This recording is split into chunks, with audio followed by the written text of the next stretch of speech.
Well, now that Julian Assange, that man among men, is having extradition hearings in London after being held in solitary confinement in one of England's most notorious prisons, I think it's time to reflect.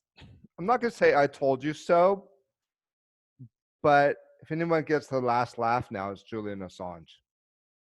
Look, when Julian Assange fled to Ecuador, there were a lot of newspaper articles at the time that said that it had nothing to do about his website. It was only to do with these spurious rape charges. And as we've seen now with the trial and the conviction of Harvey Weinstein just this week also, the word rape basically has lost all meaning because, these days, you pat a coworker on the shoulder and that's rape, as the mayor of San Diego found out a few years ago. So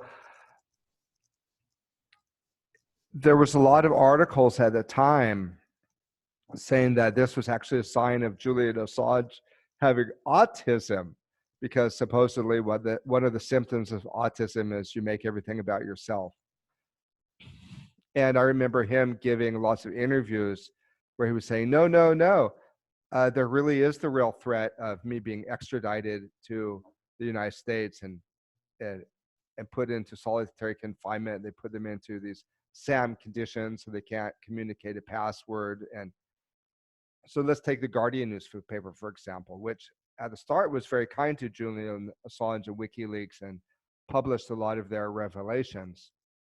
They referred to him as somebody who was autistic, and they said that his flight to the Ecuadorian embassy was proof of that, because there was no danger of anything related to extradition. They even made bold claims that he was an incontinent leaker, and then later they said he was spreading feces all over the walls. It just extraordinary claims that should have just been dismissed right out of hand. But if there's anything now that's shown, is that, yeah, he was right. The threat of extradition to the United States and the threat of being in prison for his journalism work, it was really real.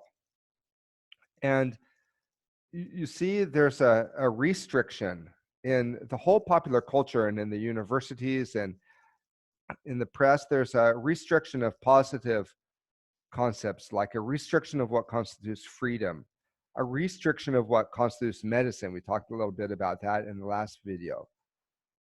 A restriction of what constitutes health, freedom, journalism. All these things are under assault, whereas there's a massive expansion of what constitutes negative, what I would consider negative attributes, like restriction of sexual harassment, an expansion of sexual harassment, an expansion of what constitutes a rape. These things are being weaponized. There's even, as you're seeing with the case of Julian Assange and others who try to stand up for freedom, they say, don't listen to what they're saying. They're just saying it because they're autistic. So there's an expansion also of what's considered autism, and this is being weaponized by armchair commentaries. There's also an expansion of concepts like pedophilia. They say it's not something you do, it's something you are. And I would argue that this is very dangerous. There's even expansions of concepts like homosexual. So they're being weaponized, for example, against people of religious beliefs. And these things are coming to carry on whole new meanings in this postmodern society. And it makes talking about the truth very difficult, because first you have to get at the underlying belly of the philosophy, the implicit theology that's held by most people. So we're really in a scary time where the narratives that are spun by the media, it's taken us into a breakaway civilization where truth is on its head. And this goes back to what C.S. Lewis predicted in 1944, I think it was, when he wrote the book, The Abolition of Man. And he was able to see in a grammar book what he warned us about. He said, if this is ever taught and this becomes the main way of thinking and people grow up and they're taught this, it will be the abolition of man.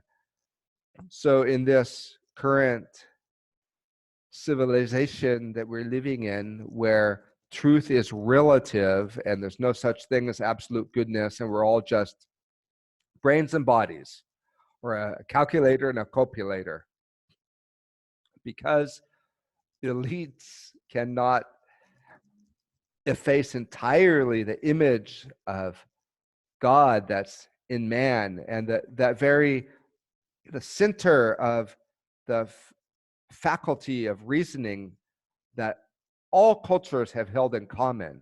That's, it was said to be in the chest. That's why C.S. Lewis talked about men without chests.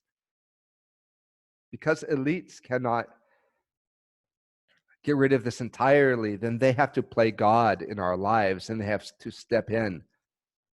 And it's possible that before not too long, what the Soviets couldn't achieve with their gulags, the modern technocracy will achieve with the computer. And we are heading into this brave new world of artificial intelligence, where very soon elites plan to have us controlled entirely by AI. The only way they can do that is to beam the cloud down to every square inch of the earth so you cannot escape it.